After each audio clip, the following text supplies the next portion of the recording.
Podium Podcast. Lo mejor está por escuchar. Saldremos mejores. Con Inés Hernán y Nerea Pérez de las Heras.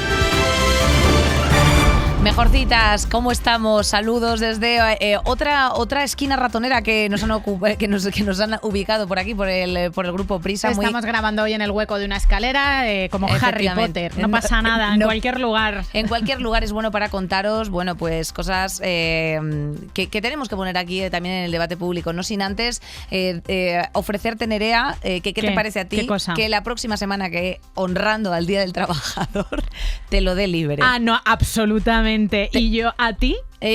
Lo que pasa es que me da la sensación de que lo vas a aprovechar. Libre del todo no va a ser. Para seguir moviendo la manivela. Exacto, libre. Quiero ser libre. No va a ocurrir porque voy a estar precisamente con mi amiga Andrea Compton presentando los Ondas del podcast. ¡Anda, no me digas esa pandilla! Esta persona que tiene más podcast que vete tú a saber que el propio Podium Podcast, pues no es galardonada, pero no pasa nada porque va a galardonar, que eso es una cosa que me gusta mucho. Eso es una cosa preciosa. Y vas a galardonar a ver, felicidades a todos los premiados, pero sobre todo a Guille y a Bea de Arsénico Caviar, por favor, que han ganado un Ondas. Y es que tengo unas ganas de verles y tirarnos 18 litros de verdejo por encima, que no lo puedo soportar más, pero como estamos todo el rato haciendo putos podcasts... Efectivamente, pues no y enhorabuena también a Ana Milán. Bueno, tenemos que decir... para las heterosexuales. Un besito muy fuerte para esas personas.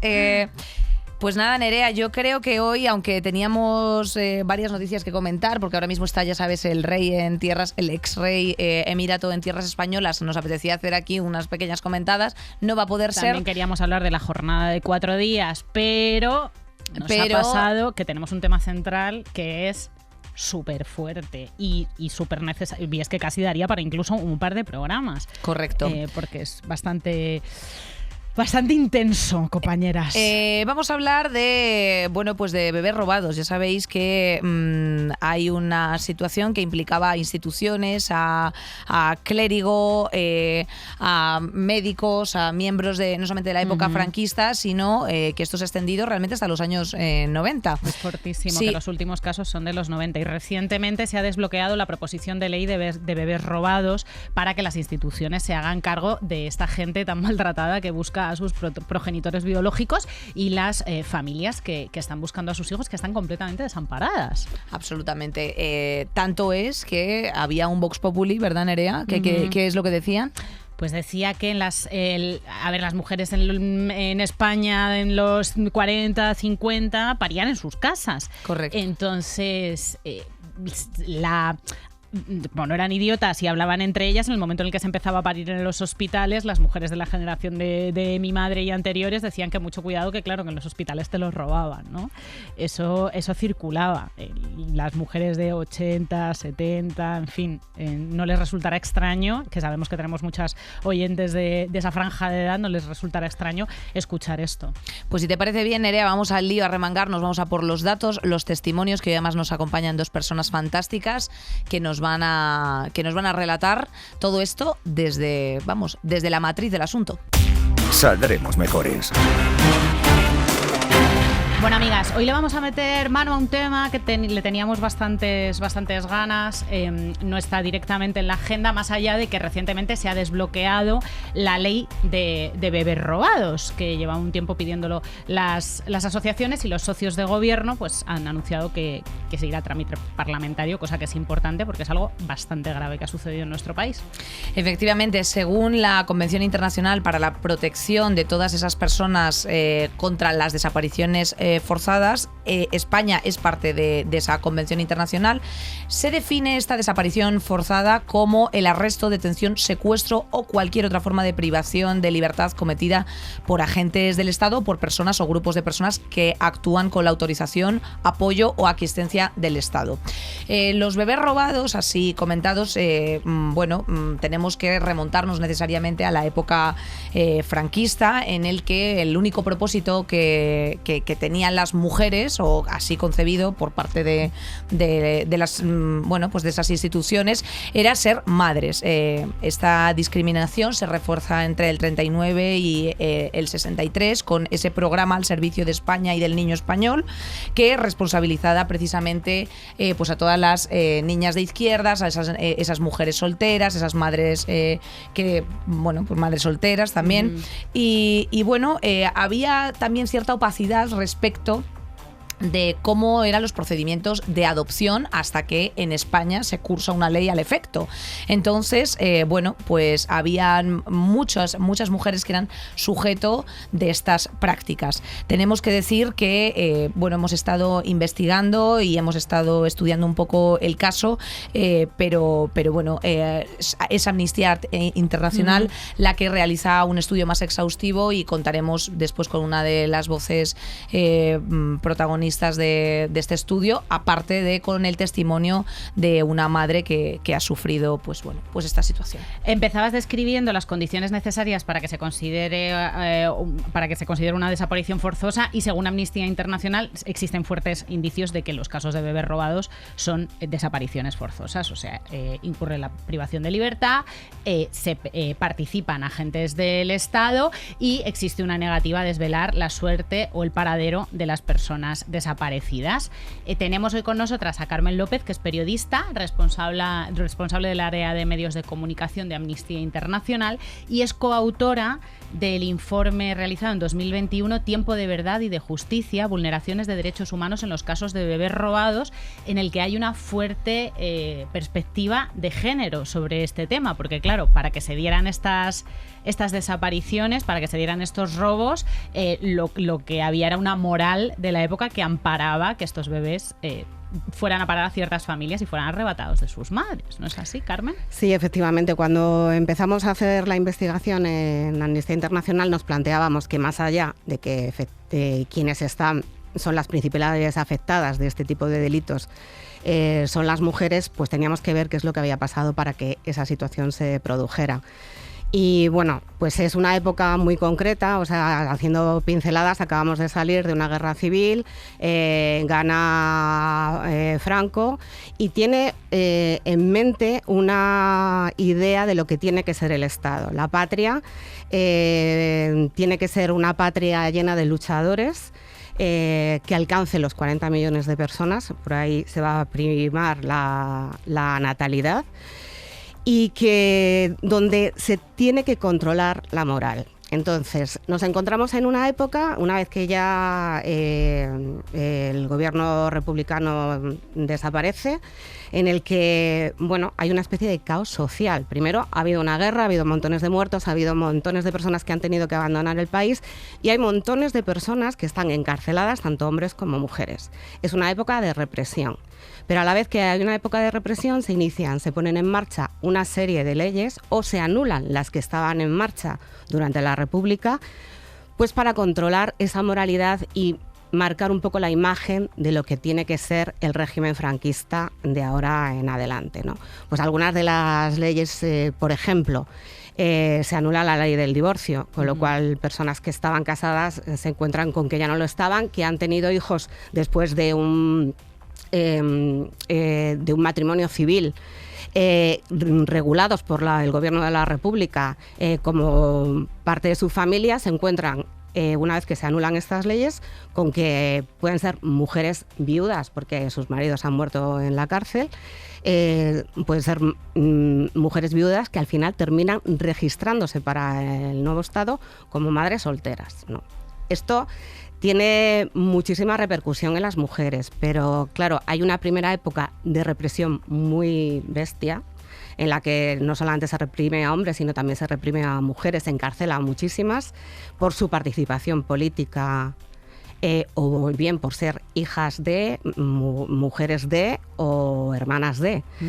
Es una manera de demostrar al país que ha perdido una guerra y que está sobreviviendo, pues que va a haber un control sobre ellas. La familia va a ser la base de ese Estado. Y para controlar a las familias, pues sobre todo se controla a las mujeres. Entonces, aparte de las mujeres que están detenidas, se va a intentar controlar al resto de las mujeres. Para eso se ponen en marcha una serie de instituciones que se van a ocupar pues, de regular un poco cómo tiene que ser la vida de esas mujeres. Una es la sección femenina, hay también instituciones que se encargan de los menores, como es el auxilio social, donde se acoge a niños huérfanos o hijos de madres que están en las cárceles. Porque al principio las madres pueden ir con sus hijos. Hay muchos testimonios, porque hay bastante información relacionada con aquella época, hay muchos testimonios de que hay mujeres que están embarazadas, que llegan a la cárcel, que son condenadas a muerte y que no se las ejecuta hasta que su hijo no ha nacido. Entonces, ¿qué nos encontramos? Con que, bueno, por ejemplo, en estos casos de ejecuciones o en el caso de las detenidas, porque se cambia la ley para que a los 3 años los niños ya no puedan estar con ellas. Muchas de estas mujeres no tienen familia, porque o bien han muerto o bien también están detenidos y demás. ¿Qué pasa con esos niños? Pasan a instituciones. Si tienen familias pueden reclamarlo, pero no siempre pasa. Entonces ahí sí que hay un momento en el que hay instituciones como las penitenciarias, como organismos como Auxilio Social o como la sección femenina que se va a encargar de la educación de cómo tiene que ser la mujer del régimen, bueno, que van a estar controlando intentando aplacar a esas mujeres que serán la base, como decían algunos líderes de la época, ¿no? Las madres de los soldados de España, ¿no?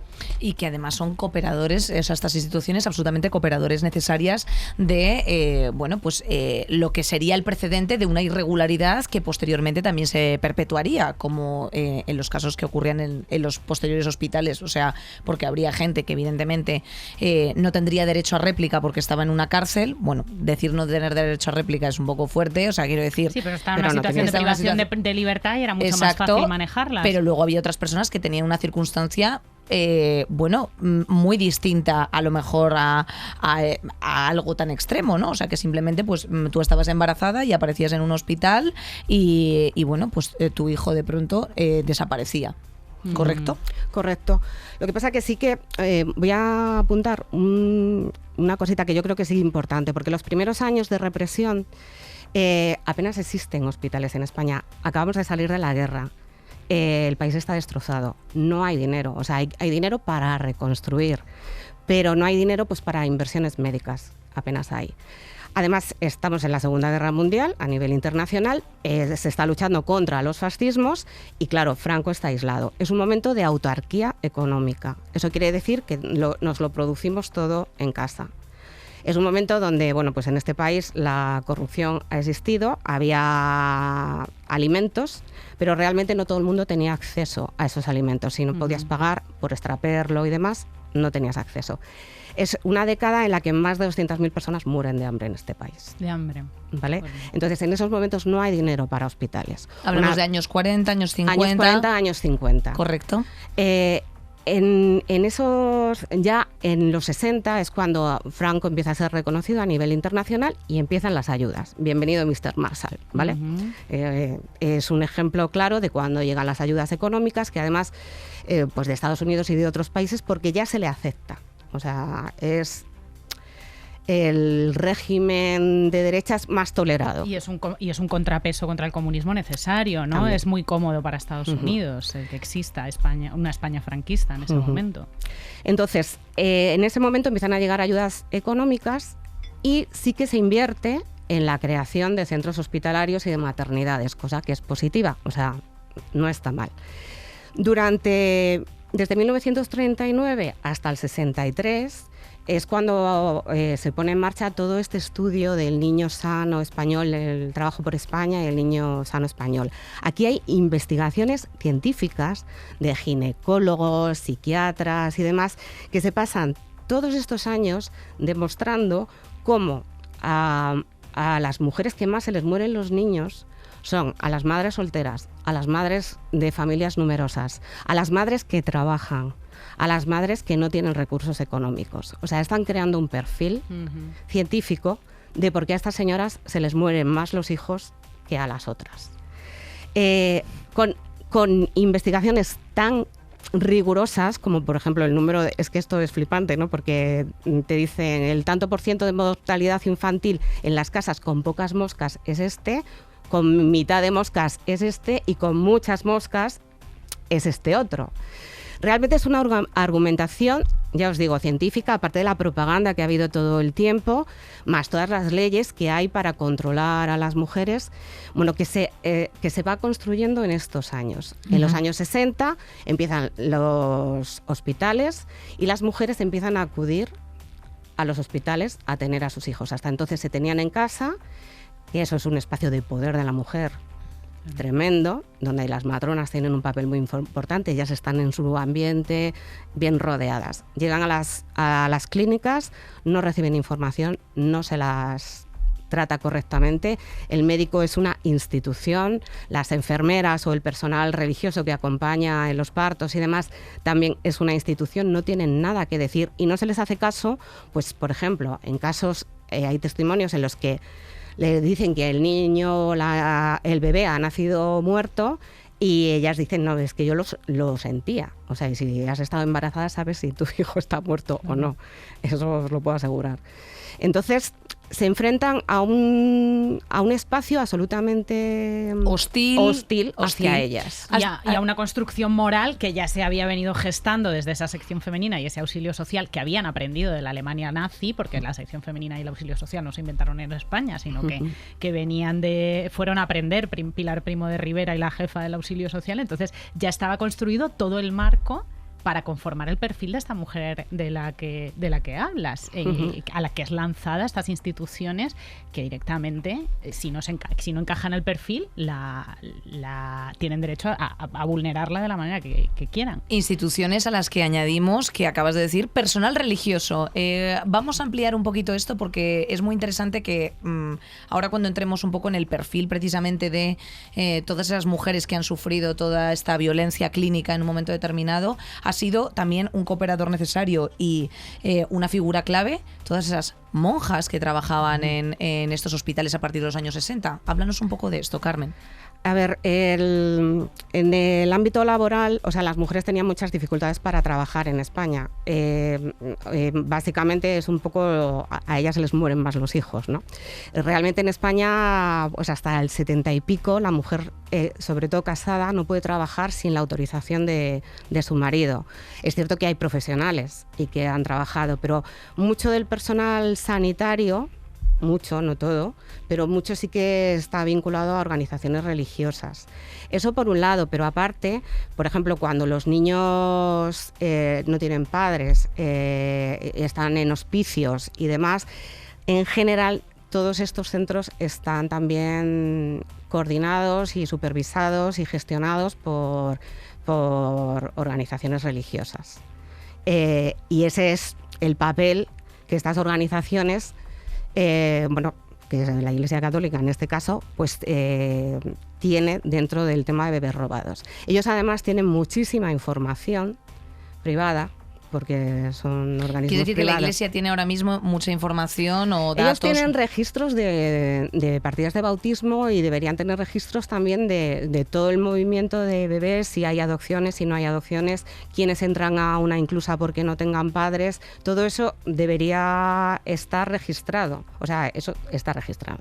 Otra cosa es que se pueda acceder a ello. Y entonces ahora mismo no hay ninguna norma en España que pueda acceder por ley directamente, o sea, de oficio por parte de los juzgados a esos registros, porque eso podríamos hacer como ese contraste, ¿no? Porque no sé si nos puedes contar cómo era un poco el perfil de acceso de esas mujeres o sea, cuando se producía esa sustracción de niños, que ha ocurrido, si mal no me equivoco, hasta los años 80 inclusive. Bueno, el último caso que nosotros tenemos documentado es del 93. Qué o sea, barbaridad. que es ahí mismo, ¿no? O sea, Yo que soy el del perfil 92. de nuestras oyentes, sí, la edad de nuestras oyentes podrían haber sido... Qué barbaridad, ¿eh? Es que es muy entrada la democracia. ¿Y cómo se producía? ¿Cuál era un poco la operativa? Bueno, la operativa básicamente es igual, da igual que sea en País Vasco, en Cataluña y demás. Generalmente es lo que os decía, llegaban solas. Las parejas no acompañaban a las madres. Yo soy del 68 y mi padre, yo nací a la 1 de la tarde y mi padre llegó al hospital a las 5 de la tarde, porque es que no les daban permiso para acudir al hospital. Pero aparte es que ellas entran solas, están solas la mayor parte del tiempo, incluso cuando les terminan diciendo que su bebé ha muerto.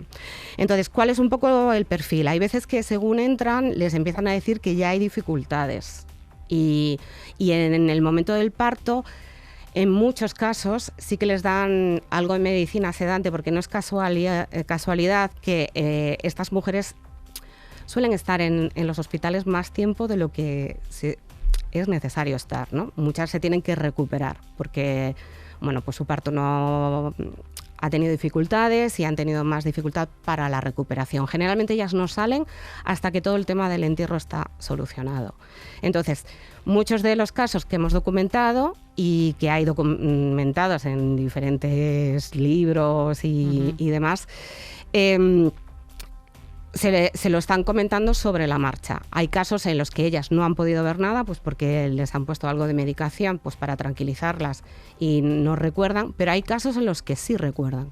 Entonces hay veces que les han dicho que nació muerto y ellas recuerdan que el bebé lloraba, sí. ¿no? Pero luego también hay casos que van a la habitación y al cabo de 2 días en alguna de las pruebas ya no vuelve a aparecer. Nunca les enseñan al bebé porque les dicen que es recomendable que no lo vean. Malformaciones, que es un trauma. Que son o malformaciones o que es un trauma para la madre, que no va a solucionar nada. Ahí también se empieza a establecer un discurso con respecto a ella muy interesante. O sea, a la familia tampoco les dan información, tampoco les dejan verlo. A los padres tampoco les dejan verlo. Y los padres que han reclamado poder ver a sus hijos, en algunos casos hemos documentado que se les ha amenazado. Generalmente les entregan una caja cerrada que se va a enterrar inmediatamente. Esto es un patrón que se ha repetido a lo largo del tiempo en diferentes lugares. Bueno, básicamente es eso. Ellas empiezan con un discurso hacia ellas en el que, por ejemplo, a las familias les dicen ahora tenéis que tener mucho cuidado porque no lo va a entender, porque la pobre va a estar muy sensible, porque se le puede ir la cabeza, lo mejor es que no habléis del tema, lo mejor es que tengáis enseguida otro bebé. Y claro, esto es algo que las familias, insisto, está la institución del médico con bata blanca que impone mucho, más quien te rodea, que se supone que sabe de qué está hablando, ¿no? Es algo que repite, que ellas muchas veces se encuentran dentro de su familia sin poder decir nada, porque no se las cree. Y este discurso es muy importante, porque es un discurso que se repite a la hora en que ellas empiezan a buscar.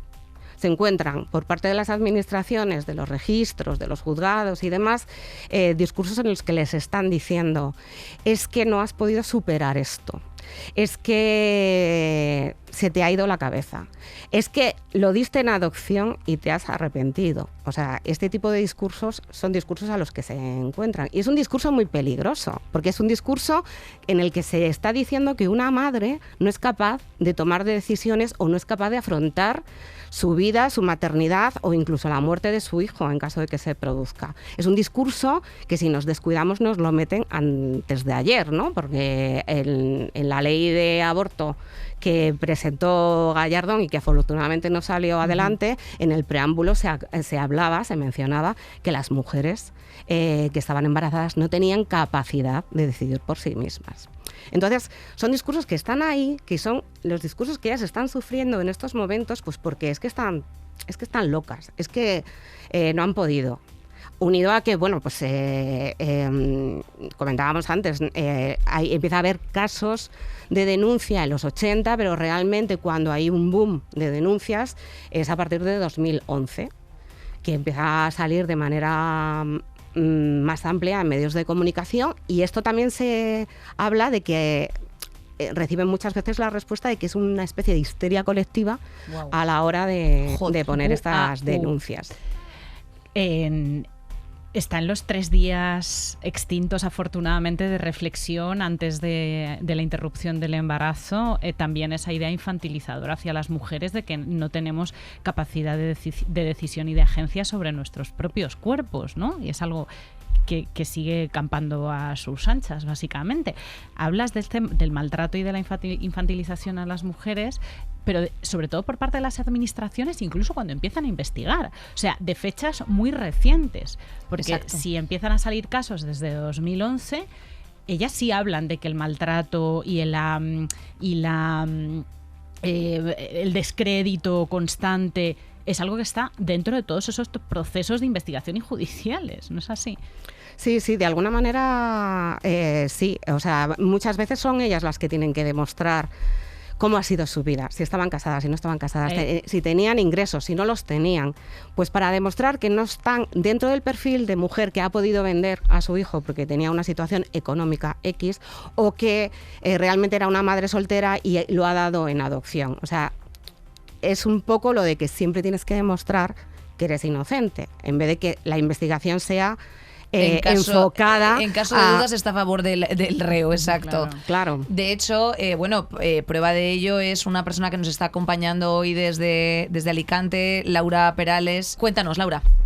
Vale, pues era mi segundo hijo, yo estaba casada, tenía un niño ya de 4 años y decidimos tener otro.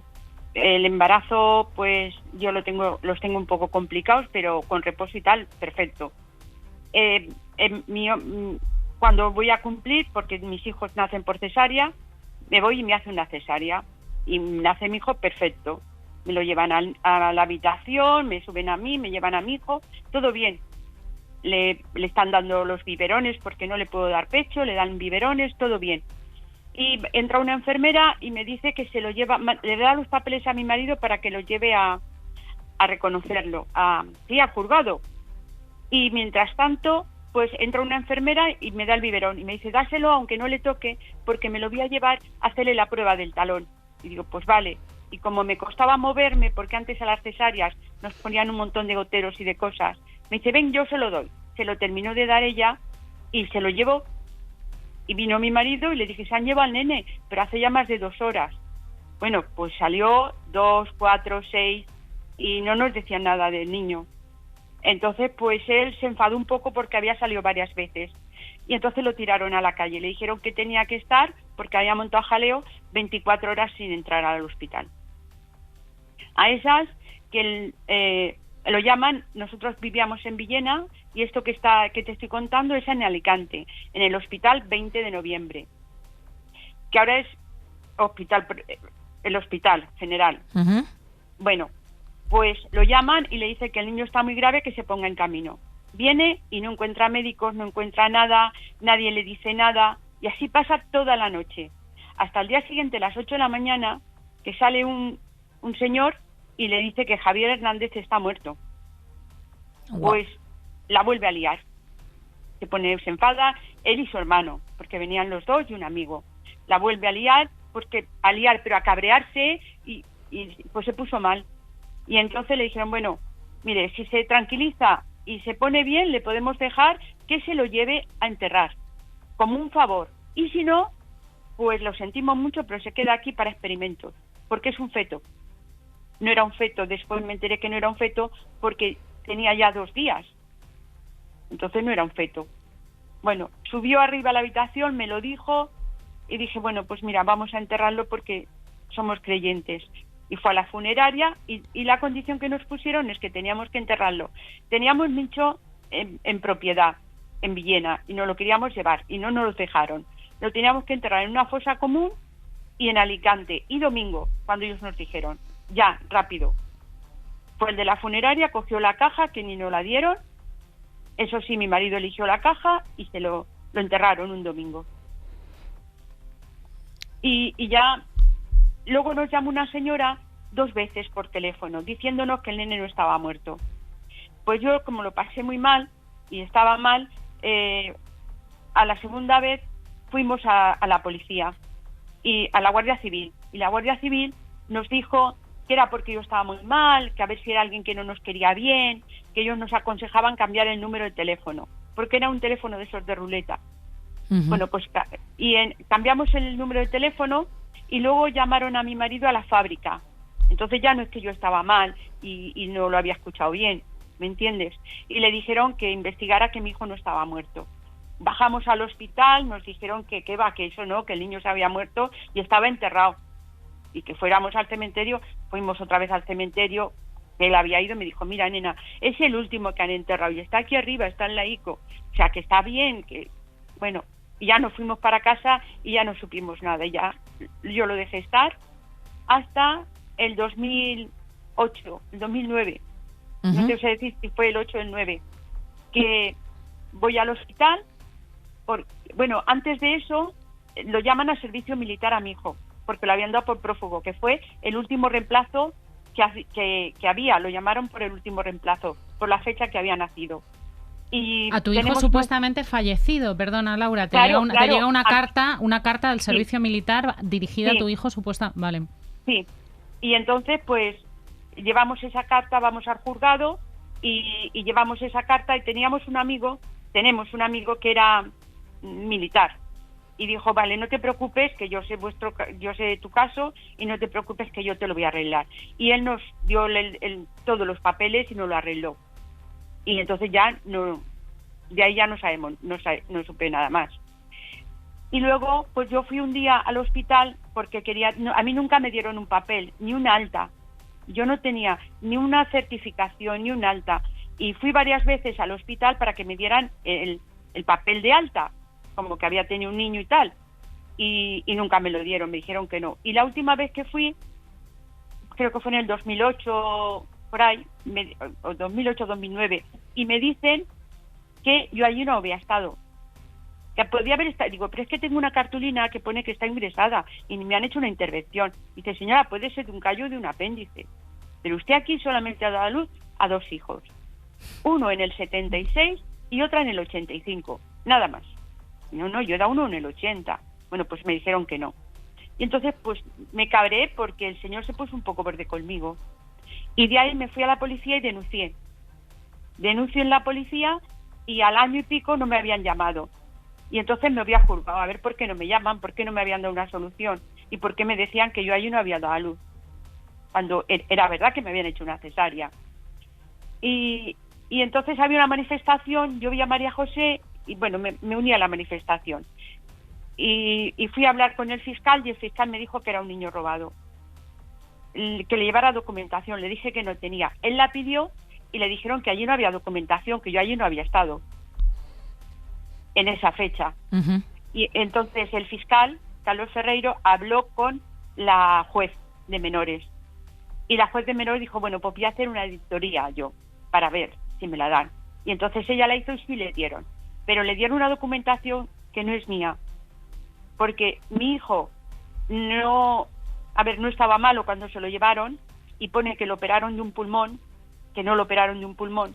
Luego se equivocaron por las fechas y le mandaron otra, porque dice que esa documentación que era de uno que había al lado y no había al lado nadie.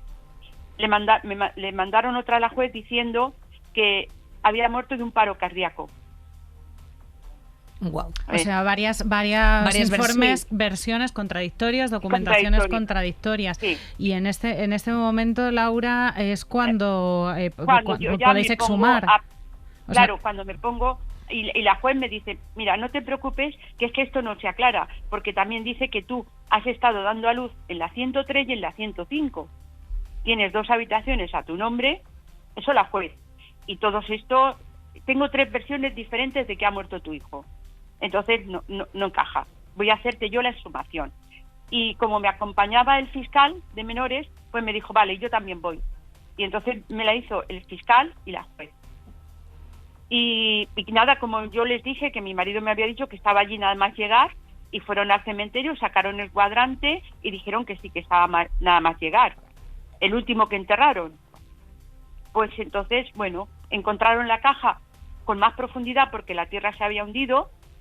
Y antes de eso llamaron a un cuñado mío que fue el que llevaba la caja y le dijeron que dijese cómo eran los picos de la caja, y él describió la caja. Pues era una caja con unos picos, arriba le pusimos una cruz y encontraron, luego se evaporó, pero encontraron la caja tal como estaba. Y dentro de la caja había un brazo de un adulto liado en la toalla del hospital. Wow. Entonces dijeron que posiblemente el brazo del adulto había absorbido los huesos de mi hijo. Luego ya me quedé mirando a la juez y al fiscal y me dice, bueno, vamos a verlo, vamos a excavar un poquito más, a ver si se ha hundido para abajo, a izquierda o a derecha. Sacaron 5 cajas más y las 5 estaban vacías, no había nada en ninguna de las 5. Y ya se miraron unos a otros, se apartaron para hablar y dijeron, no, vamos a ver esto. Y entonces dijeron, bueno, vamos a excavar 2 metros más a ver qué sale. Y aún hicieron 2 metros más y salió un cráneo de una niña. Bueno, salió un cráneo de un bebé. Entonces ese bebé, por ver si era mi hijo, lo analizaron. Y era una niña y no tenía nada que ver con mi ADN. Porque nos hicieron el ADN a mi hijo y a mí y no tenía nada que ver con mi ADN. Laura, ¿en qué punto está tu caso ahora? Porque esta caso, exhumación se da en 2008, ¿verdad? No, la exhumación me la hicieron en el 2011. Vale. O sea, hace más de 10 años. ¿En qué Sí. punto está tu caso ahora, Laura? No, mi caso, me hicieron la exhumación cuando hicieron la prueba de ADN al brazo y al cráneo de la niña que salió.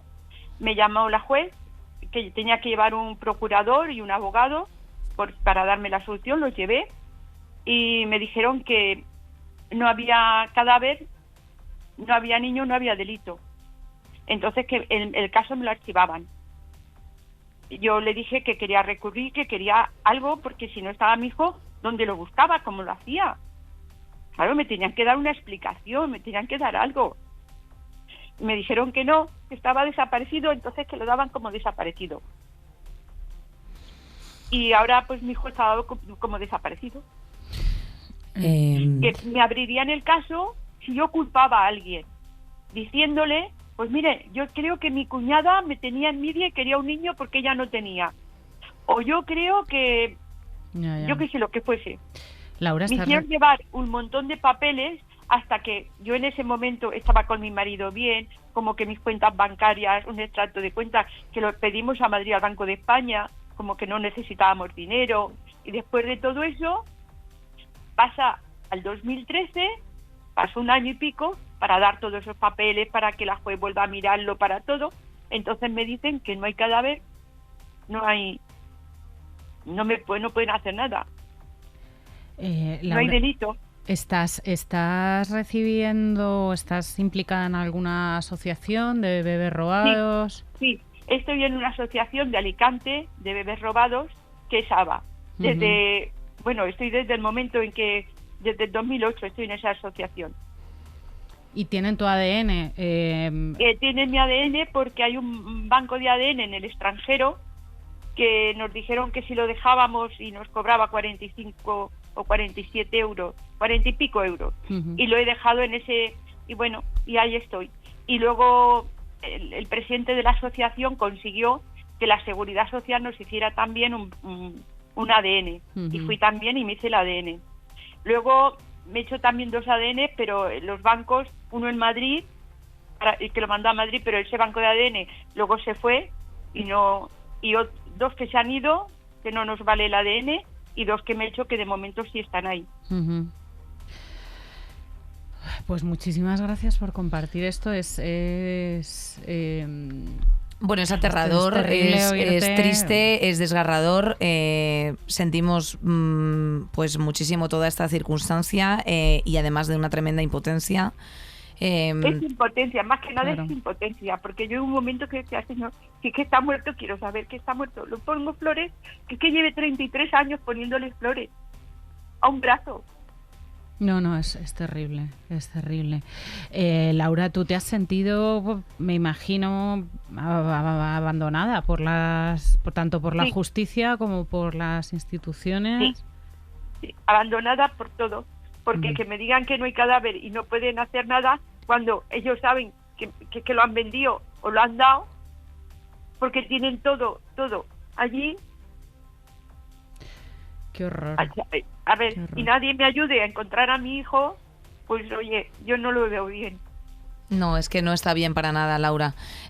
Por eso mismo también es cierto que con estos bancos de ADN y estas cuestiones que se pueden, las asociaciones, las movilizaciones que se pueden hacer, pues hombre, desde luego desde los medios lo único que podemos hacer es volverlo a poner sobre la mesa para que pues toda la gente que pueda sentirse interpelada, habrá también, o sea, habrá niños o sujetos o gente ya adulta que diga, oye, hay cosas que no me encajan, o sea, hay mucha gente, o sea, hay varias personas que a lo mejor han dicho, oye, yo no tengo fotos de mi infancia, o tengo unas fotos que ha sido en un momento de tal, o bueno, pues no lo sé, alguna fórmula habrá. Pero desde luego, si no hay un amparo por parte de las instituciones, desde luego lo que hay que hacer es reclamar una norma que pueda dar solución a vuestros casos, y por otro lado, bueno, pues de forma colectiva preguntarnos qué ha ocurrido. ¿Qué ha pasado? Carmen, es terrorífico escucharlo en primera persona del testimonio de lo que nos está contando Laura.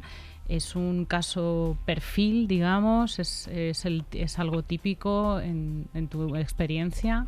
Sí, es bastante típico. O sea, muy pocos casos llegan a exhumaciones, muy pocos casos interviene un juez, pero al final se archivan pues porque no hay cuerpo, no pueden demostrar si está vivo o está muerto. Pero por eso es importante que estos casos que no están solucionados sean considerados como casos de desaparición forzosa. ¿Por qué es importante? Claro. Por lo que comentabais al principio, que hay indicios suficientes como para pensar que esto es así. O sea, ha desaparecido una persona, ha habido connivencia por parte del Estado a través de diferentes instituciones, ya sean médicas, administrativas o demás, pero también hay una negativa a darlo. El hecho de que este tipo de delitos no sea considerado como un delito puntual de una detención ilegal de un bebé que puede prescribir al cabo de un tiempo, que por esto se cierran casi todos los casos, ¿no? El hecho de que sea considerado una desaparición forzada implica que el Estado tiene la obligación de responder y de encontrar una respuesta a estos casos. Da igual que haya sido un bebé robado o haya sido una adopción. Las adopciones, las personas que han sido adoptadas y están buscando a sus familiares, están buscándolos porque a lo largo de su trayectoria, cuando les han contado que son adoptados, han ido a buscar la documentación y se han encontrado que su documentación aparecen como hijos legítimos de sus padres adoptivos. Entonces, ahí hay irregularidades que alguien tiene que responder. Y da igual que haya habido robo o no. El Estado, hasta que no dé una respuesta de qué ha pasado con los hijos, qué ha pasado con las madres, no puede parar. Y no puede parar una vez, o sea, la desaparición forzada no prescribe como delito hasta que la persona no es renueva, no me sale ahora la palabra, pero es como asume su identidad, su nueva identidad, y puede unir lazos familiares. Hasta que eso no pasa, no prescribe. No prescribe. Pues esperemos que la justicia vaya en esa dirección, Laura, pues sí. Considerar un caso como el tuyo, el de desaparición forzada. Te agradecemos una vez más que nos hayas atendido, que hayas sido tan transparente, tan cercana. Sabemos que es terrible revivir lo que te pasó y te mandamos un abrazo enorme desde aquí. Un abrazo enorme. Millones de gracias, Laura, de corazón. Y gracias a vosotros también por darme voz. Gracias, Laura. Por si un caso lo puedo encontrar por algún sitio. Vale. Ojalá. Nació el 3 de julio del 1980. 3 de julio de 1980, Laura, pues nos quedamos con esto. Muchísimas gracias por tu tiempo. Te mandamos un abrazo enorme y todo el cariño del mundo también. Vale, gracias. Ha hablado Laura de estos bancos de ADN. ¿Nos puedes explicar un poco mejor, Carmen, en qué consiste, o sea, cómo es el trabajo de las asociaciones como ABA, la asociación de la que ha hablado Laura? Porque claro, aquí tiene que haber un trabajo muy masivo, porque ha habido casos que incluso han traspasado fronteras, ¿no?, internacionales. Bueno, básicamente las organizaciones son organizaciones de afectados y de afectadas por este tipo de delitos. Entonces ellos van recabando información y bueno, como nos ha explicado Laura, eres tú quien tiene que demostrar todo esto, ¿no? Es muy difícil conseguir la documentación, hay veces que los juzgados la consiguen cuando se llega a judicializar un proceso, pero son las propias asociaciones las que están de alguna manera potenciando este tipo de recursos. Lo ideal no, lo que tiene que ser es que el Estado, asuma este tipo de búsquedas. Sea ellos quien centralice mecanismos pues para acompañar a todas estas familias en las búsquedas, para dar esas respuestas que estábamos comentando antes, y que sean ellos los que establezcan pues bancos de ADN centralizados donde se pueda contrastar bien la información, porque hasta ahora pues se van moviendo por bancos que más o menos privados, no todo el mundo coteja la misma información, pues para que cuadre un ADN tiene que estar el ADN de la madre y tiene que estar el ADN de los hijos, y no siempre, al ser privados, eso coincide. Claro. Entonces, bueno, por eso está ese proyecto de ley que como comentabas, en febrero se bloqueó el proceso. Bueno, no es que se bloqueara exactamente, para que os hagáis una idea, el proyecto de ley se presenta a finales de la legislatura de 2019, está terminando la legislatura, es el último proyecto de ley que entra. Entra con la idea de que en la siguiente se retome el caso. En septiembre del 2020 se abre periodo de enmiendas, donde los diferentes partidos políticos tienen que presentar enmiendas. Se ha cerrado en febrero de 2023, 3 años de presentación de enmiendas. Estamos a punto de terminar la legislatura. Lo que no pase de aquí a julio no va a dar tiempo, por mucho que las elecciones sean a finales de año.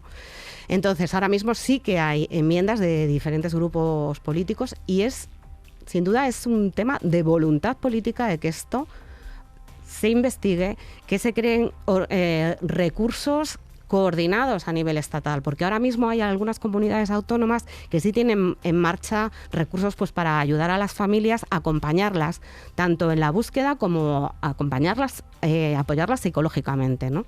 Porque es un proceso muy difícil que provoca muchísimo dolor y que, por ejemplo, para organismos de Naciones Unidas esta pregunta sin respuesta a lo largo de décadas lo consideran como tortura y malos tratos por parte del Estado.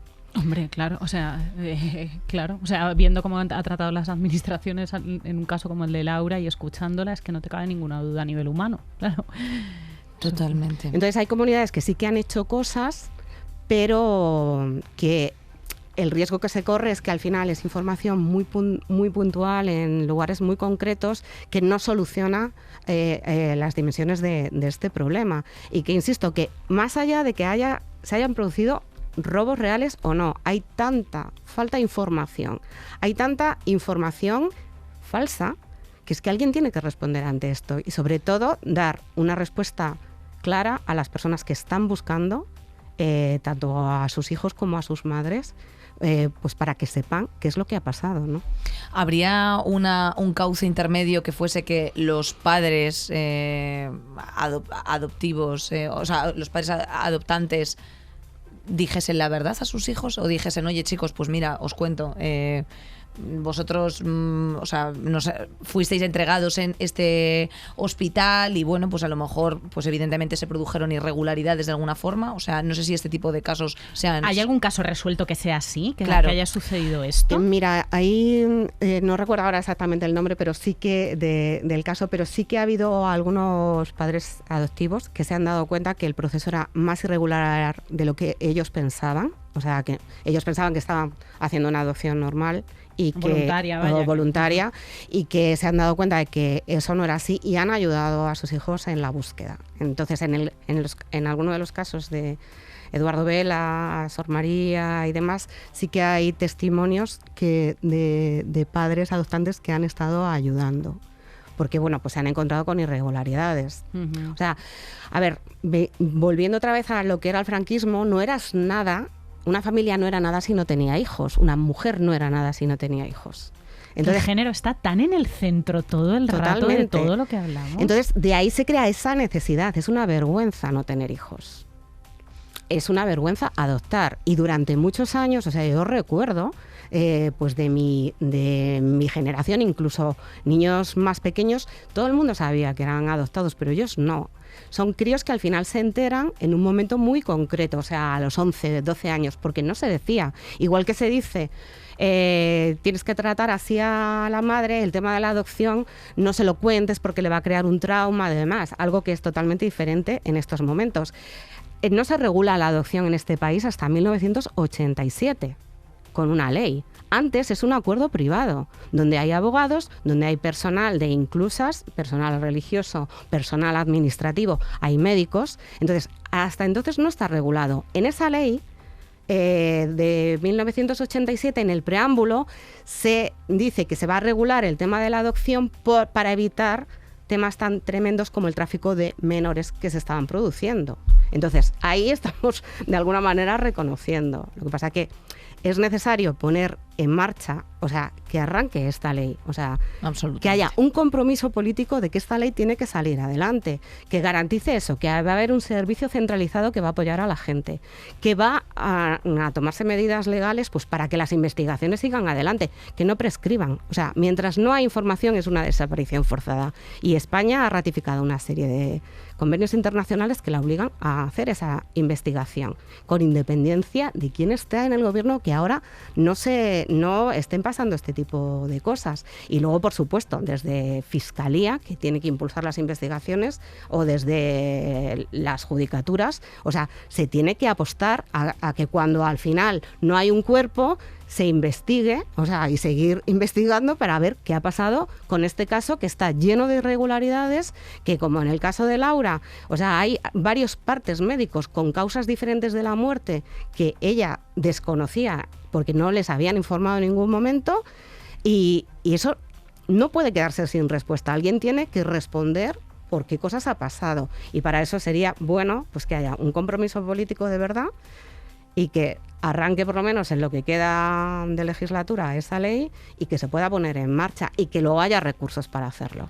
Absolutamente. Recordamos que el dato, que claro, es un dato absolutamente impreciso porque no se puede hacer una estimación de bueno, pues la cantidad de personas desaparecidas, pero el cálculo que se arrojaba por parte del auto de Garzón eran 300.000, alrededor de 300.000, ¿correcto? Sí, lo que pasa que es un cálculo muy... Sí, una estimación. Una estimación un poco basada en los primeros años de los niños estos que estuvieron en centros, los que llegaron a España, que no está claro que terminaran con su familia, sino que terminaron con familias como Dios mandaba. Y bueno, y luego pues el número de denuncias tampoco ha sido tan grande, o sea... Bueno, muchísima gente no se entera, la inmensa mayoría de las personas víctimas, sobre todo los hijos, ¿no? O sea, son ellos los que menos información tienen, ¿no?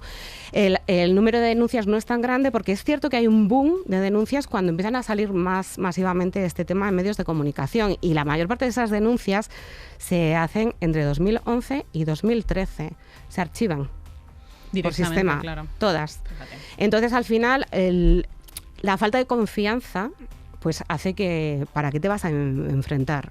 Al final, asociaciones te están apoyando a nivel psicológico de alguna manera, y algunos de los encuentros que se están produciendo es a través de las búsquedas de estas organizaciones. Porque, insisto, son las personas afectadas quienes están liderando la búsqueda de información, porque...